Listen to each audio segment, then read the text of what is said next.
Saya ingin bertanya ya, soal hadis yang intinya menyebutkan bahwa membunuh cicak atau toke mendapat pahala, baik sekali pukulan, 2 kali sampai 4 kali. Karena jika memang seperti itu terlihat kejam menurut saya. Masya Allah. Bagaimana Ustaz? Teman-teman sekalian, persoalan sebelum masuk ke cicak ya, sebelum masuk ke cicak. Ada di hadis Muslim nomor hadis 2238 riwayat Sa'ad bin Abi Waqqas, termasuk nanti di Al-Bukhari nomor hadis 3359 riwayatnya Ummu Syuraik. Sebelum masuk ke persoalan cicak, Anda mesti pahami dulu hikmah Allah ketika menciptakan sesuatu makhluk apapun itu terdiri setidaknya dari 3 hal. Yang pertama, ada ujian kemaslahatan. Di makhluk itu dicipta supaya kita mengambil maslahat kebaikannya aja dari situ. Seperti saat Allah menciptakan lebah misalnya. Buat ciptakan lebah ya. Ketika diciptakan kan buat supaya kita ngambil madunya kan. Madunya ambil, Masya Allah, antum gak pernah persoalkan lebahnya. Diambil manfaatnya, dari madunya, dari sengatannya untuk obat dan sebagainya. Di hewan ini, ketika diciptakan oleh Allah Subhanahu wa Ta'ala, memang penciptaannya adalah ujian maslahat untuk kita, supaya kita mendapatkan maslahat dari situ. Setiap antum ambil, niat karena Allah, ada pahala di situ. Dan lebah menunaikan tugasnya sesuai dengan izin Allah Subhanahu wa Ta'ala dan perintahnya. Kedua, ada sebagian yang diciptakan oleh Allah Subhanahu wa Ta'ala sebagai ujian yang menghadirkan madarat di situ, supaya kita mengetahui ada keburukan yang harus kita hindari. Ada keburukan yang harus kita hindari. Misal, nyamuk diciptakan oleh Allah Subhanahu wa Ta'ala. Ketika diciptakan oleh Allah, mohon maaf, untuk menunjukkan bahwa ada lingkungan yang kotor di situ, yang tidak bagus, ada penyakit yang harus dihindari. Makanya ketika dia ditunjukkan oleh Allah, dia muncul fitrahnya, dia memang mesti misal dieksekusi, dibunuh kan. Kenapa dia mesti dibunuh? Karena di lingkungan itu ada yang kotor, plus dia pun membawa kotoran yang mungkin bisa berpindah satu dengan yang lainnya.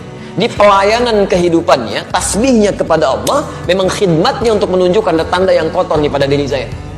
Ada sesuatu yang buruk di lingkungan Anda. Jadi nyamuk itu ketika datang, dia membawa sesuatu yang baik untuk kehidupan kita. Cuman dilihat dengan persepsi yang kotor.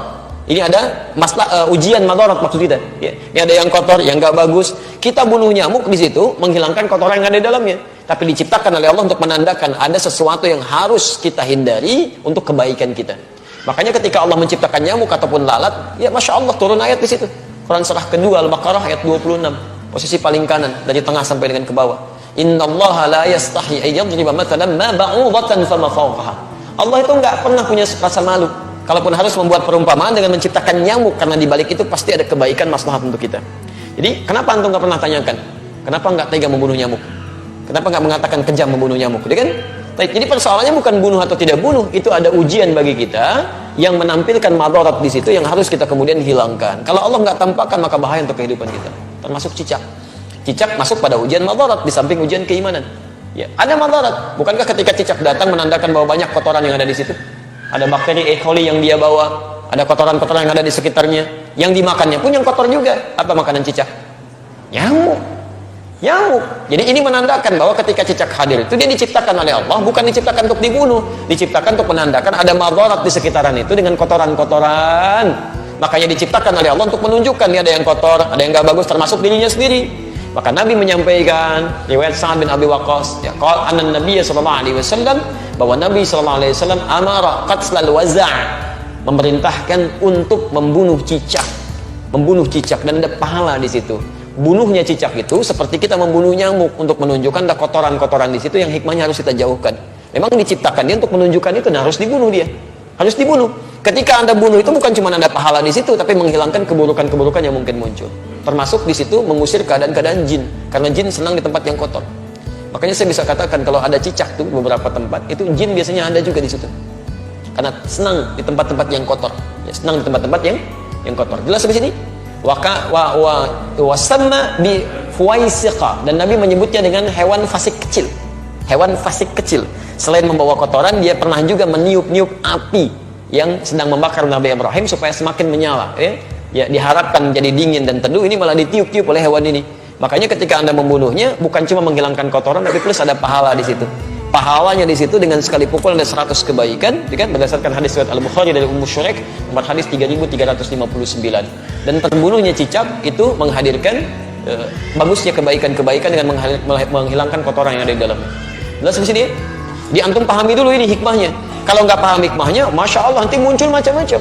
Wah ini kan melanggar hak asasi kehewanan misalnya kan. Masya Allah, ada macam-macam lah. Nyamuk kan tuh nggak bilang gitu. Nyamuk kan sama aja. Kenapa nggak bilang antum nyamuk kejam? Yang membunuh nyamuk kejam, bunuh lalat kejam dan sebagainya. Kalau di nyamuk ada kotoran, cicak juga ada kotoran. Ya, jadi sama aja sebetulnya. Ini yang kedua gambaran keimanan kita untuk mengikuti petunjuk syariat. Ada yang ketiga, ujian yang sifatnya penunjukan karakter. Penunjukan karakter. Misal saat Allah menciptakan monyet, gitu kan? Nah, di Quran surah kedua ayat 65. Ya, lihat kalimatnya.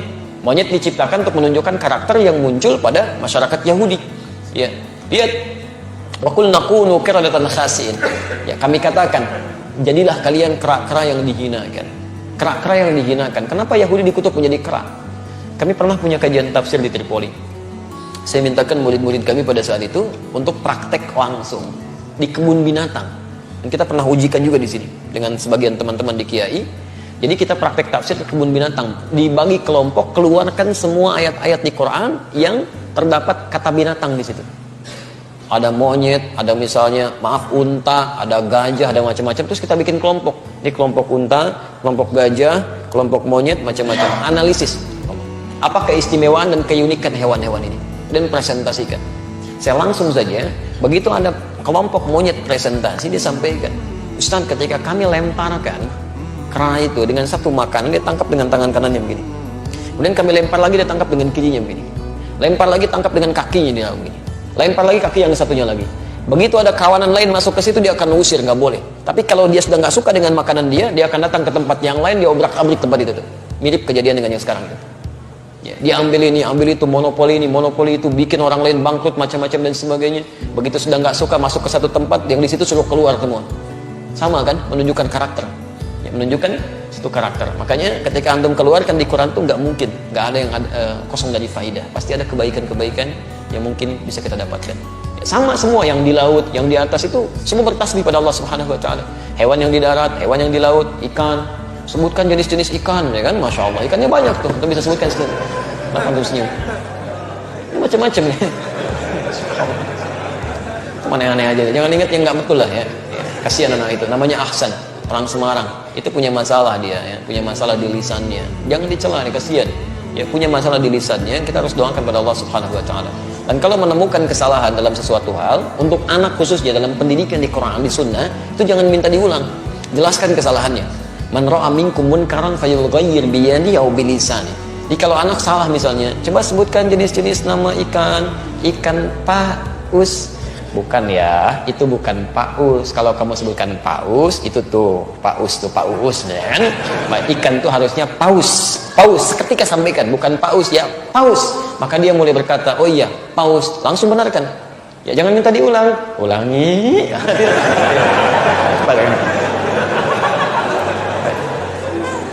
Kita tidak berbicara yang lainnya. Ini dalam konteks ini tidak terkait dengan masalah-masalah yang muncul ya. Antum jangan pancing-pancing pertanyaan yang membuat resah nanti. Besok-besok saya jadi tersangka ya kan. Semoga Allah rahmati kita semua. Baik.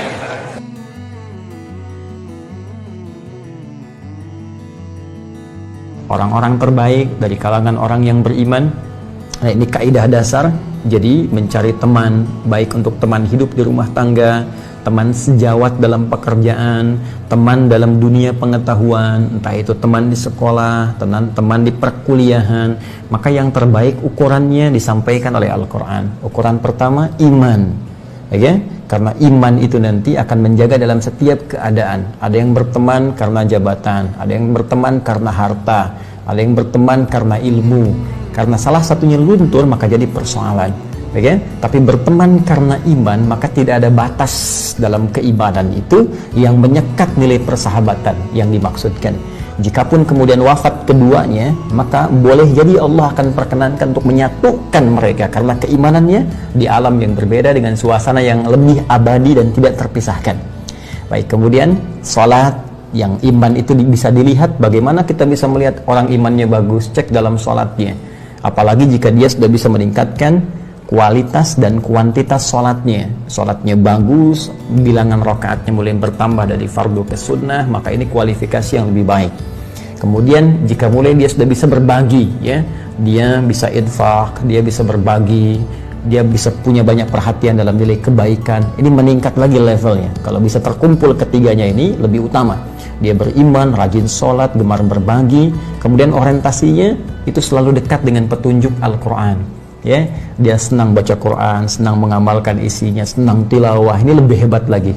Dan semua dikerjakan wabil akhiratihum yuqinun, karena orientasi akhirat, bukan dunia. Ya, dia kerjakan lillah karena petunjuk Allah Subhanahu wa taala. Maka jika Anda temukan teman seperti ini, ya, maka apa yang Anda dapatkan? Satu, Anda akan diliputi oleh petunjuk Allah Subhanahu wa taala. Allah menjaga kita, menyayangi kita, mengarahkan kita pada kebaikan. Ya, ulaika ala hudan mir rabbihim wa ulaika humul muflihun. Dan orang-orang ini cenderung sukses dan bahagia dalam kehidupannya.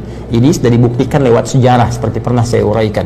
Sahabat-sahabat Nabi yang dididik oleh Nabi dengan petunjuk Allah secara sempurna, dari mulai keterbelakangan, dari mulai tertinggal jauh tak punya peradaban, dididik dengan dasar-dasar tadi menjadi manusia-manusia cemerlang dengan desain percontohan tanpa batas waktu. Sampai dengan kini, di semua passion, aktivitas kehidupannya mereka sukses. Ya, dan ini jaminan Allah Subhanahu wa taala. Dan jika kita belum mampu menemukan teman seperti itu, maka kita yang memulai.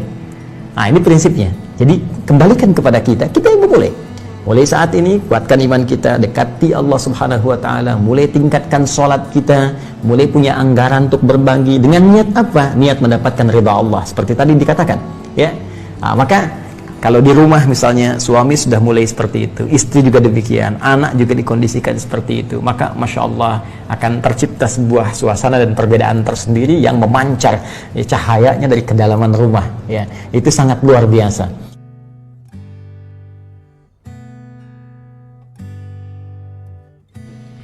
Adzan sudah selesai dikumandangkan, Anda sudah berdoa, maka sunnah yang selanjutnya, ya, tidak langsung kita menunaikan sholat subuh, tapi kita prioritaskan dulu satu sholat yang sangat penting dan jumlahnya hanya 2 rakaat. Ya. Disebut dalam hadis dengan 2 rakaat fajar. Hadis Muslim nomor hadis 725. Jangan kehilangan ini, ya, jangan kehilangan ini. Sayang.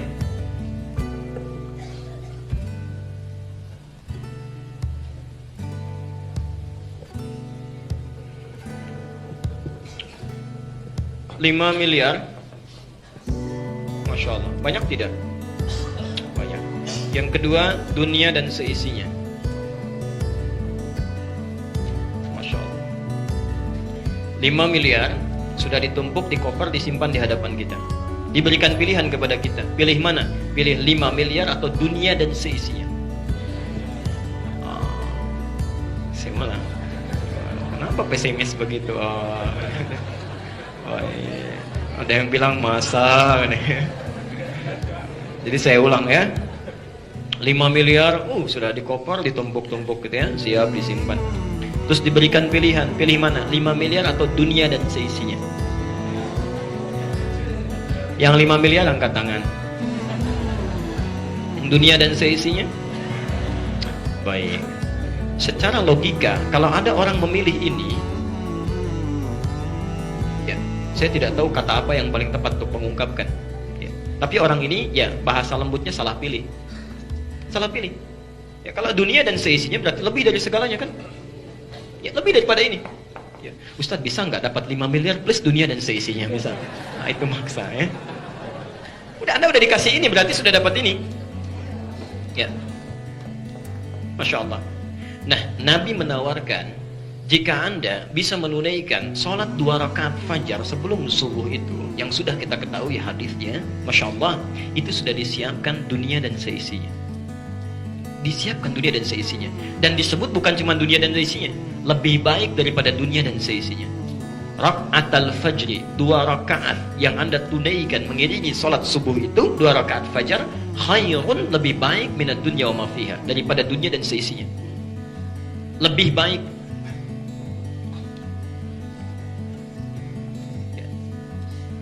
Perhatikan kalimatnya, ya. Kalimat ini, minad dunya, ada menggunakan min.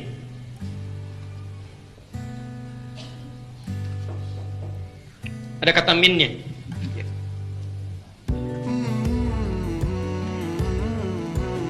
Min itu punya 2 arti dalam bahasa Arab. Agak pelan-pelan. Min, huruf min dalam bahasa Arab, itu memiliki 2 arti, 2 makna. Satu, menunjukkan makna min at-tab'id. At-tab'id, menunjuk makna sebagian. Sebagian, jadi nggak keseluruhan, sebagiannya saja. Ada yang kedua disebut dengan min at-taqsim.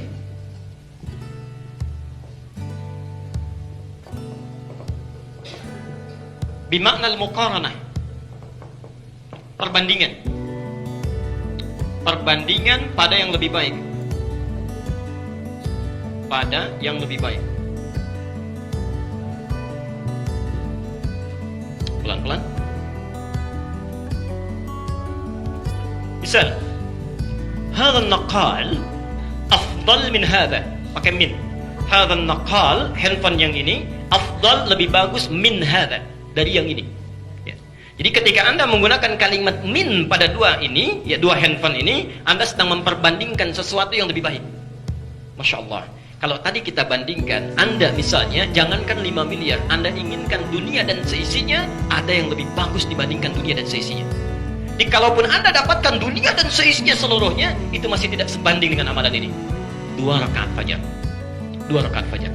Ya, jadi pertama, hadis ini ingin menunjukkan pahala yang sangat besar, bahwa sholat ini sekalipun cuma sholat sunnah, tapi nilai pahalanya itu lebih banyak, lebih bagus dibandingkan Anda memiliki semua dunia dan seisinya.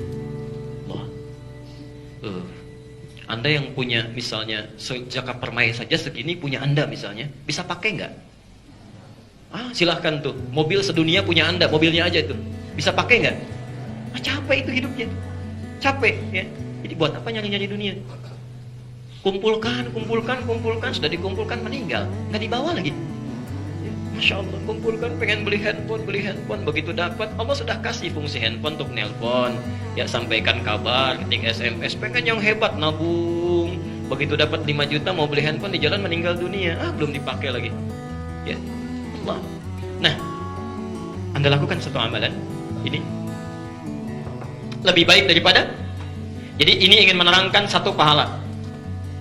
Jadi orang yang terbiasa menunaikan salat fajar, 2 rakaat fajar, artinya orang ini sudah mendapatkan bekal lebih daripada dunia dan seisinya untuk pulang. Dan ini akan dicari, hati-hati ya.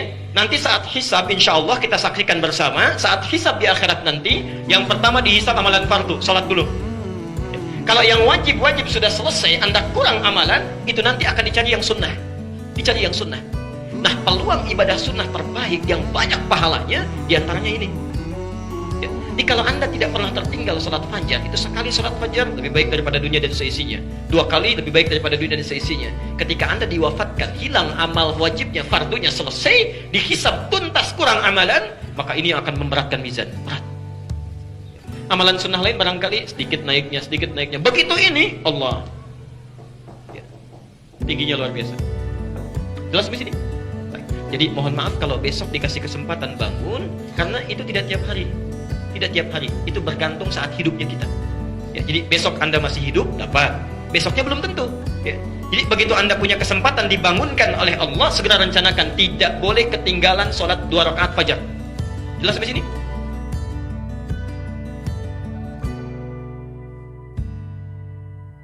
Seakan-akan Allah ingin katakan begini, setiap punya masalah, bersabar ya, minta lewat sholat. Keduanya memang berat, cuman sholat lebih berat dibandingkan dengan sabar. Lebih berat dibandingkan dengan sabar. Apa yang menyebabkan sholat lebih berat dibandingkan dengan sabar? Jawabannya ada di Abu Daud nomor hadis 666.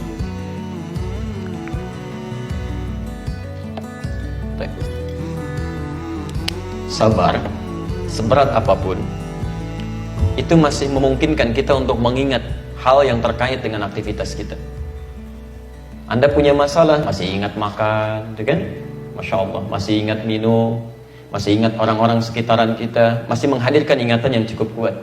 Tapi sholat, Masya Allah, lihat keterangan Nabi, aqimus sufuf wahadhu bainal manakib wal aqdam. Rapatkan saf kalian, sejajarkan. Rumus rapatnya apabila tumitnya sejajar dengan bahunya, kata Nabi. Kemudian setelah itu ada yang cukup menarik, wala tadharu furjatin lisyaitan. Jangan biarkan setan masuk di celah-celah orang yang sholat, di celah-celah. Jadi ketika Anda membentuk saf, itu setan berusaha masuk nih. Lihat fokus ya, setan berusaha masuk. Begitu dia masuk, kata Nabi, walayyinu bi aidi ikhwanikum, rapatkan saf dan ringankan orang untuk mulai bertakbir. Saat bertakbir itulah kemudian fayaqulu uzkur kada uzkur kada. Saat Anda mulai bertakbir, setan mulai mengatakan, ingat ini ya, ingat itu ya. Sebelum takbir Anda biasa saja. Kalau nggak percaya silahkan praktekkan. Sebelum takbir itu tenang-tenang aja. Tapi Masya Allah, setelah bertakbir, baik orang yang punya masalah ataupun orang yang merasa tidak punya masalah, itu keadaannya akan sama. Kalau sabar, cuma dihinggapi pada orang yang punya masalah. Tapi kalau sholat, akan menimpa pada orang yang merasa punya masalah, plus pada orang yang merasa tidak punya masalah. Semuanya rata. Begitu dia takbir, kata setan, uzkur kada, ingat ini ya, ingat itu ya. Makanya ketika Anda mulai mengatakan Allahu Akbar, itu akan muncul di benak kita hal-hal yang bahkan tidak ingin Anda ingat. Tak percaya silahkan. Lisannya Allahu Akbar, tapi di kepalanya, oh, handphone ada di mana? Apa yang belum dijawab, jemuran belum diangkat, hari ini kajian jadi apa enggak gitu. Macam-macam muncul. Bahkan puncaknya, hatta la yash'ur al-musalli kam raka'atan yusalli. Ada orang yang sampai tidak sadar berapa rakaat sedang menunaikan salatnya. Ada. Padahal kalau ditanya, sedang punya masalah enggak? Enggak. Masya Allah. Hidupnya tenang-tenang saja, masalahnya ringan. Tapi ketika sholat jadi bermasalah gitu. Itu yang menjadikan sholat bisa lebih berat dibandingkan dengan sabar. Jelas sampai sini? Tapi karena ada setan khusus memang yang menghadirkan persoalan ketika sholat. Namanya khanzab. Nanti kita akan bahas. Khanzab. Ya. Tapi Anda harus belajar bagaimana cara menghindarinya. Karena dia akan mulai datang kerjasama dengan setan lain. Menggoda mulai wudhu. Temannya Walhan namanya. Ya. Nanti saya akan urutkan tentang nama-nama setan ya, supaya diketahui dan diwaspadai. Dan mohon maaf kalau namanya ada yang mirip-mirip, cepat rubah itu. Ya, cepat langsung rubah, itu bisa bermasalah. Baik. Ada setan wudhu, Pak, ada namanya Walhan, sering memberikan waswas.